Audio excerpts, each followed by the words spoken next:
हाँ तो भाई सभी साथियों को नमस्कार, जय हिंद। क्या हालचाल है भाई आप सभी के। आई होप आप सभी ठीक होंगे और आपकी तैयारी अच्छी चल रही होगी। आज के इस वीडियो में अपन चर्चा करने वाले हैं राजस्थान के लोकगीतों से बनने वाले मोस्ट इंपोर्टेंट कुछ प्रश्नों के ऊपर, है ना। तो वीडियो को एंड तक जरूर देखना और आपका क्या स्कोर रहता है इसमें कंप्लीटली मेरे को कमेंट करके जरूर बताना, है ना।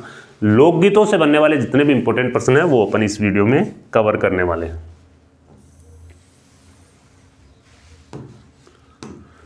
पहला प्रश्न है, लोकगीतों को संस्कृति का सुखद संदेश देने वाली कला किसने कहा है। लोकगीतों को संस्कृति का सुखद संदेश देने वाली कला किसने कहा है। तो लोकगीतों को संस्कृति का जो सुखद संदेश देने वाली कला कहा है ना, वो कहा आपके गुरुदेव रविंद्रनाथ टैगोर ने। किसने कहा है? रविंद्रनाथ टैगोर ने लोकगीतों को संस्कृति का सुखद संदेश देने वाली कला कहा है। इनको देखो, इनकी एक कलाकृति है गीतांजलि। गीतांजलि के लिए इनको नोबेल पुरस्कार मिला था। एशिया के ये पहले ऐसे व्यक्ति थे जिनको नोबेल पुरस्कार मिला था। पहले व्यक्ति थे ये। इनकी कृति थी गीतांजलि उनके लिए, है ना। भारत प्लस बांग्लादेश का जो राष्ट्रगान है ना, वो इनके द्वारा गाया गया था। कौन कौन से देशों का? भारत और बांग्लादेश दोनों का जो राष्ट्रगान है वो गुरुदेव रविंद्रनाथ टैगोर के द्वारा गाया गया। देवेंद्र सत्यार्थी के अनुसार किसी संस्कृति के मुँहे बोले चित्र किसे कहा जाता है। देवेंद्र सत्यार्थी के अनुसार किसी संस्कृति के जो मुँहे बोले चित्र है ना, वो वहाँ के लोकगीतों को कहा जाता है। लोकगीतों का साधक किसको कहा जाता है? लोकगीतों का साधक है वो देवेंद्र सत्यार्थी को कहा जाता है। ग्रामीण जीवन का सजीव जो चित्रण किया है वो देवेंद्र सत्यार्थी के द्वारा किया गया और साहित्य अकादमी पुरस्कार है वो देवेंद्र सत्यार्थी को दिया गया था, है ना। वेरी इंपॉर्टेंट है भैया। लोकगीत हमारी संस्कृति के पहरेदार है। लोकगीत हमारी संस्कृति के पहरेदार है। ये शब्द किसने कहे? लोकगीत हमारी संस्कृति के पहरेदार है। ये शब्द कहने वाले थे महात्मा गांधी। महात्मा गांधी ने कहा कि लोकगीत हमारी संस्कृति के पहरेदार है। महात्मा गांधी के जो अब तक के चलाए गए जितने भी आंदोलन थे ना, आज़ादी के समय इनके द्वारा जो आंदोलन चलाए गए थे उनको अपन देख लेते हैं, है ना। जितने भी आंदोलन थे उनको एक बार अपन देख लेते हैं ताकि आपका रिवीजन अच्छा हो जाए ना। इनका जन्म 2 अक्टूबर 1869 पोरबंदर में हुआ था, है ना।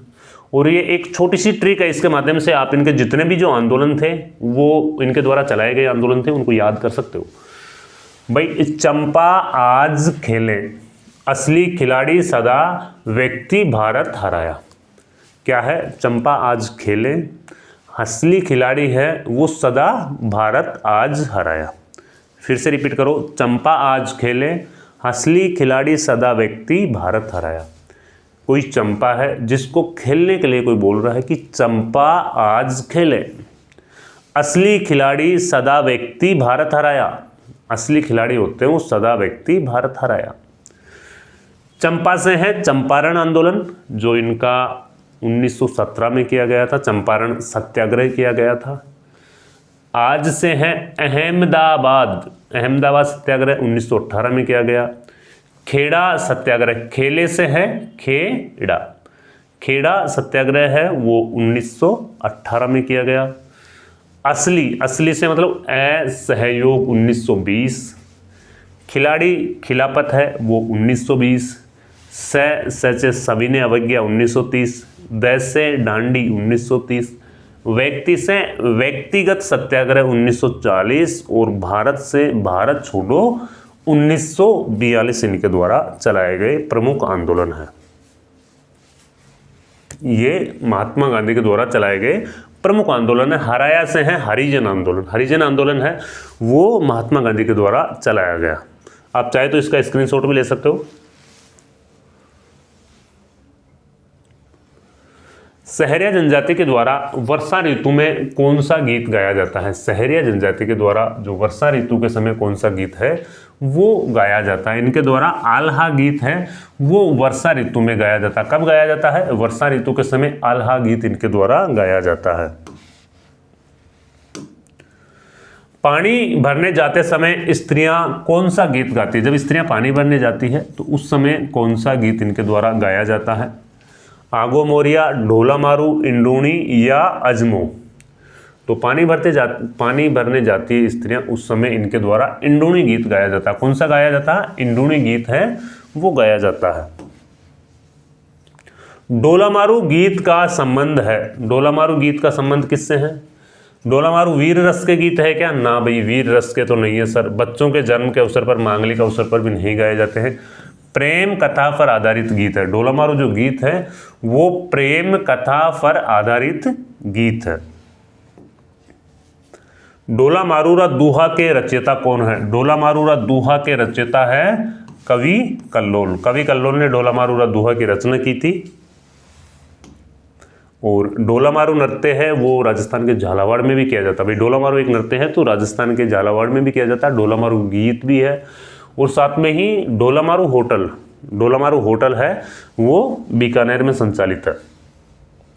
झरोवा गीत राजस्थान के किस क्षेत्र में गाए जाते हैं? झरोवा गीत है वो प्रमुख रूप से राजस्थान के किस क्षेत्र में गाए जाते हैं? भाई मारवाड़ के क्षेत्र में गाए जाते हैं। जैसलमेर जिले में विशेष तौर पे गाए जाते हैं। ये एक वियोग वाला गीत है। कैसा गीत है? वियोग वाला गीत है। वियोग वाला गीत है जिसको जैसलमेर या जो मारवाड़ है, जोधपुर, जैसलमेर, बीकानेर और बाड़मेर, इन वाले एरिया में विशेष तौर पे गाया जाता है। पति के प्रदेश जाने पर ये गीत है वो मारवाड़ में गाए जाते हैं। फलसड़ा गीत राजस्थान में कब गाया जाता है? फलसड़ा गीत है ना वो राजस्थान में बारात आने पे ये गीत गाया जाता है। कब गाया जाता है? अतिथियों का आदर सत्कार करते हैं तब ये गीत गाया जाता है। फलसड़ा गीत अतिथियों के आदर सत्कार के लिए ये गीत गाया जाता है।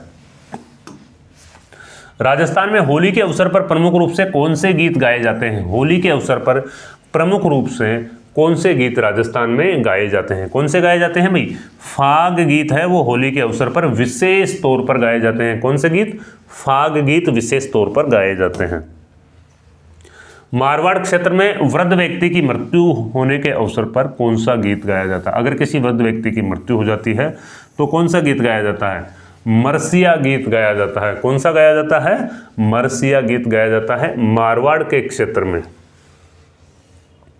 राजस्थान में कच्ची घोड़ी नृत्य के समय गाए जाने वाला गीत कौन सा है? कच्ची घोड़ी नृत्य करते हैं उस समय कौन से गीत है वो गाए जाते हैं?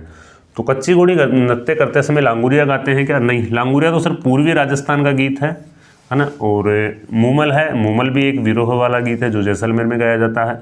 मोरिया भी नहीं गाया जाता है। लश्करिया गीत है वो गाया जाता है आपके कच्ची घोड़ी नृत्य करते समय, लश्करिया गीत गाया जाता है। माँ अपने बच्चों को सुलाने के लिए क्या गाती है? माँ अपने बच्चों को सुलाने के लिए लोरी गीत गाती है। कौन सा गीत गाती है? लोरी गीत गाती है। गोरमंद गीत किससे संबंधित है? जो गोरमंद गीत है उनका संबंध किससे है? भाई गोरमंद है एक ऊंट के गले का आभूषण है। क्या है गोरबंद?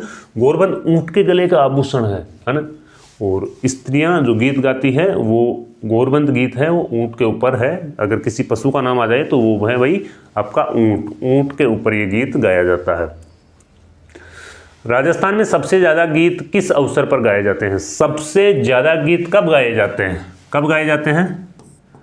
होली पे भी नहीं गाए जाते हैं, दीपावली पे भी नहीं गाए जाते हैं, दशहरा पे भी नहीं गाए जाते हैं। सबसे ज़्यादा जो गीत है वो गणगौर के अवसर पर गाए जाते हैं। कब गाए जाते हैं सबसे ज़्यादा गीत? सर गणगौर के अवसर पर राजस्थान में सबसे ज़्यादा गीत गाए जाते हैं। राजस्थान का राज्य गीत कौन सा है? राजस्थान का राज्य गीत कौन सा है? राजस्थान का राज्य गीत है केसरिया बालम आऊनी पधारो मारा देश। अल्लाह है जिलाईबाई के द्वारा गाया गया, मांड गाई की शैली में गाया गया। कौन सी शैली में गाया गया? मांड गाई की शैली में ये गाया गया था राजस्थान का राज्य गीत। और मांड गाई की शैली है वो पश्चिमी राजस्थान में प्रचलित है। कहाँ पे प्रचलित है? पश्चिमी राजस्थान में प्रचलित है। मांड क्षेत्र है वो जैसलमेर को कहा जाता है। किस जिले को मांड क्षेत्र कहा जाता है? जैसलमेर जिले को मांड क्षेत्र कहा जाता है। और मांड गायकी में ही अपना राजस्थान का राज्य गीत है वो गाया गया। राजस्थान में सबसे ज़्यादा गीत किस आभूषण पर गाए जाते हैं? राजस्थान में सबसे ज़्यादा गीत गोरबंद, ये लो चलो मैं दो तो मैं काट देता हूँ। अब बताओ इनमें से बताओ राजस्थान में सबसे ज़्यादा गीत है वो किस आभूषण पर गाए जाते हैं? राजस्थान में सबसे ज़्यादा गीत है वो किस आभूषण पर गाए जाते हैं मेरे भाई? गोरबंद नहीं है इसमें। क्या है लाला? गोरबंद नहीं है इसमें भाई, गोरबंद नहीं है इसमें, है मेमंद। मेमंद आभूषण के ऊपर सबसे ज़्यादा गीत गाए जाते हैं राजस्थान में। कौन से आभूषण के ऊपर? मेमंद आभूषण के ऊपर सबसे ज़्यादा गीत गाए जाते हैं, ठीक है ना।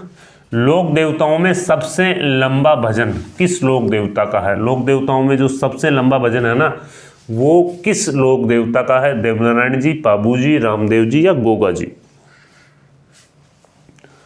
तो जो सबसे लंबा भजन है ना, वो है आपके रामदेव जी। रामदेव जी का भजन है वो सबसे लंबा भजन है। कामड़ जाति की महिलाएं 13 ताली नृत्य करती है। कामड़ जाति के लोग हैं वो इनकी फड़का वाचन करते हैं। और सबसे लंबा जो गीत है, सबसे लंबा जो भजन है वो आपके रामदेव जी का है। सबसे लंबा भजन है वो लोक देवता रामदेव जी का है। मांगलिक कार्यों से पहले कौन से गीत गाए जाते हैं? मांगलिक कार्यों से पहले विनायक गीत गाए जाते हैं। अपन देखते हैं ना गांव में विनायक गीत। सबसे पहले कोई भी मांगलिक कार्य करते हैं तो सबसे पहले अपन गणेश जी को पूजते हैं, है ना। तो मांगलिक कार्य से पहले है वो विनायक गीत गाए जाते हैं। रामदेव जी की आराधना में गाए जाने वाले लोकगीत कहलाते हैं। रामदेव जी की आराधना में जो लोकगीत गाए जाते हैं उनको ब्यावले कहते हैं। क्या कहा जाता है? उनको ब्यावले कहा जाता है। रामदेव जी की आराधना में गाए जाने वाले लोकगीतों को ब्यावले कहा जाता है। नेक्स्ट प्रश्न है अपना, दामाद के ससुराल आगमन पर गाए जाने वाले गीत कहलाते हैं। दामाद जब ससुराल आते हैं तो उस समय गाए जाने वाले गीत है वो पावणा कहलाते हैं। क्या कहलाते हैं? पावणा गीत कहलाते हैं। दामाद के ससुराल आगमन पर गाए जाने वाले गीत पावणा कहलाते हैं। बिछिया, मच्छर व लालर गीत राजस्थान के किस क्षेत्र में गाए जाते हैं? एक बार ऐसा ही प्रश्न पूछा गया था कि बिछिया, मच्छर व लालर क्या है? तो बिछिया, मच्छर व लालर है ये लोकगीत है और ये राजस्थान के कौन से क्षेत्र में गाए जाते हैं? मेवाड़ क्षेत्र में गाए जाते हैं। बिछिया, मच्छर व लालर गीत है जनजातीय लोगों के द्वारा ये मेवाड़ क्षेत्र में गाए जाने वाले लोकगीत हैं। पीठी गीत राजस्थान में कब गाए जाते हैं? पीठी कब लगाई जाती है भाई? पीठी है वो विवाह के समय। कब लगाई जाती है? विवाह के समय लगाई जाती है। और पीठी गीत है वो राजस्थान में विवाह के अवसर पर ही गाए जाते हैं। सुवटिया गीत किस जनजाति की महिलाओं के द्वारा गाया जाता है? सुवटिया गीत है वो भील जनजाति की महिलाओं के द्वारा गाए जाते हैं। सुवटिया गीत है भील जनजाति की महिलाओं के द्वारा गाए जाने वाले गीत है। विवाह के अवसर पर भोजन के समय गाली गीत गाए जाते हैं। क्या है? विवाह के अवसर पर भोजन के समय गाली गीत गाए जाते हैं, उसे क्या कहते हैं? जो गाली गीत होते हैं उनको क्या कहा जाता है? क्या कहा जाता है उनको? उनको सीठने कहा जाता है। क्या कहा जाता है उनको? सीठने कहा जाता है। सारंग संगीत राजस्थान के किस समय गाया जाता है? जो सारंग संगीत है वो राजस्थान के किस समय गाया जाता है? ये इनका समय पूछ रहा है। तो दोपहर के समय गीत जो गाए जाते हैं उनको सारंग संगीत कहा जाता है। क्या कहा जाता है उनको? उनको कहा जाता है सारंग संगीत। राजस्थान का राज्य गीत। राजस्थान का राज्य गीत कौन सा है? राजस्थान का राज्य गीत है केसरिया बालम आऊनी पधारो म्हारा देश। कौन सा है? केसरिया बालम आऊनी पधारो म्हारा देश। मांड गायकी शैली में ये गीत गाया गया। मांड गायकी शैली में ये गीत गाया गया। अल्लाह जिलाई बाई के द्वारा ये गीत गाया गया था। और मांड क्षेत्र है वो राजस्थान के जैसलमेर जिले को मांड क्षेत्र के नाम से जाना जाता है। रात्रि जागरण के समापन के समय अंतिम गीत कौन सा होता है? जब रात्रि का जागरण का जब समापन होता है तो अंतिम गीत कौन सा होता है भाई? रात्रि जागरण का समापन का अंतिम गीत होता है कुकड़ी। कौन सा गीत होता है अंतिम?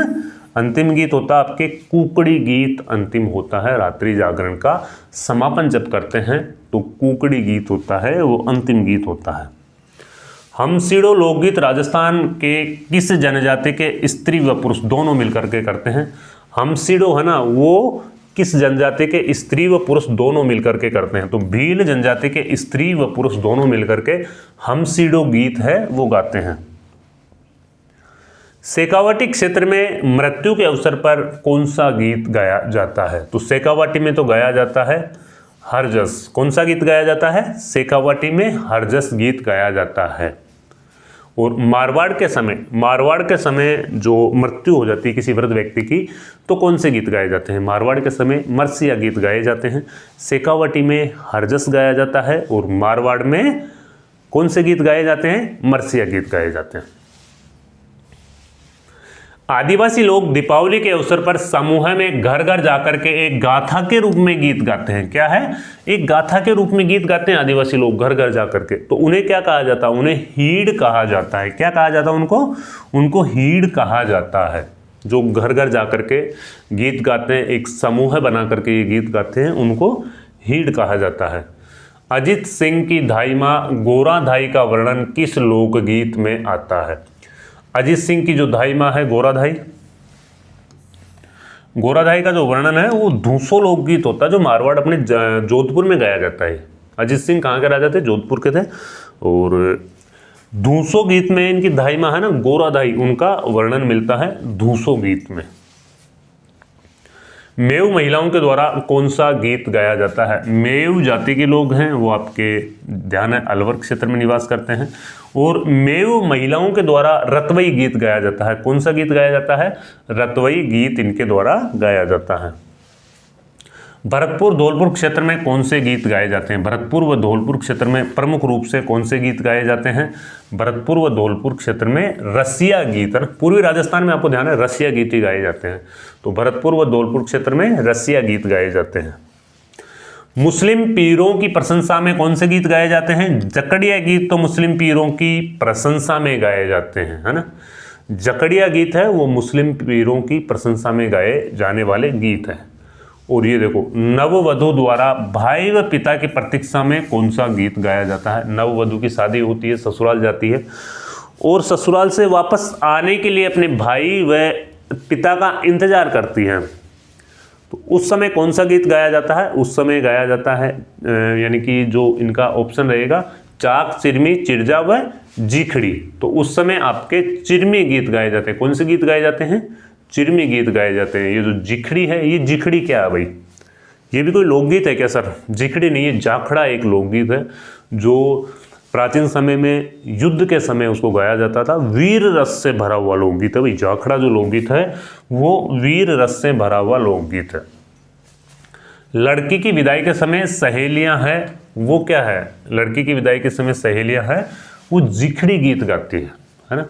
जिखड़ी गीत है वो लड़की की विदाई के समय गाती है, जबकि जाखड़ा है वो एक युद्ध क्षेत्र में गाए जाने वाला पुराना गीत है। ये देखो, जाखड़ा गीत कब गाए जाते हैं? तो जाखड़ा गीत है वो युद्ध के समय गाए जाते थे। पुराने समय में जब युद्ध होता था तो उस समय एक वीर रस प्रधान का ये गीत है जाखड़ा गीत। ठीक है ना भाई। राजस्थान के लोकगीतों को अपन ने कवर करने की कोशिश की है। मोस्ट इंपोर्टेंट पर्सन अपन ने इस वीडियो में देखे हैं, तो आपका स्कोर जरूर बताना भाई, क्या आपका इस वीडियो में स्कोर रहा, क्योंकि एग्जाम की दृष्टि से काफ़ी इंपॉर्टेंट पर्सन है। अपन इसी सीरीज को कंटिन्यू रखेंगे और जल्दी अपन PYQ वाले क्वेश्चन है वो भी आपके लिए हम लाने वाले हैं। अगर आपको राजस्थान जीके के कंप्लीटली वन लाइनर 5000 प्रश्न आपको चाहिए तो 5000 प्रश्नों की ई बुक आपको जयपुर क्लासेज ऐप पर है वो मिल जाएगी, है ना। कंप्लीटली वन लाइनर 5000 प्रश्न हमने तैयार किए हैं जो एग्जाम की दृष्टि से काफ़ी इंपॉर्टेंट है, और आपका सिलेबस है वो क्विकली इसमें रिवीजन भी हो जाएगा भाई। तो एक बार आप देख लेना। हमारे द्वारा कुछ नोट्स हैं वो भी आपको प्रोवाइड किए जा रहे हैं। जयपुर क्लासेज ऐप आप डाउनलोड कर सकते हो, वहाँ से आपको नोट्स है वो मिल जाएंगे। ठीक है, तो भाई मिलते हैं फिर कोई नए टॉपिक के साथ में। जब तक के लिए जय हिंद, जय भारत।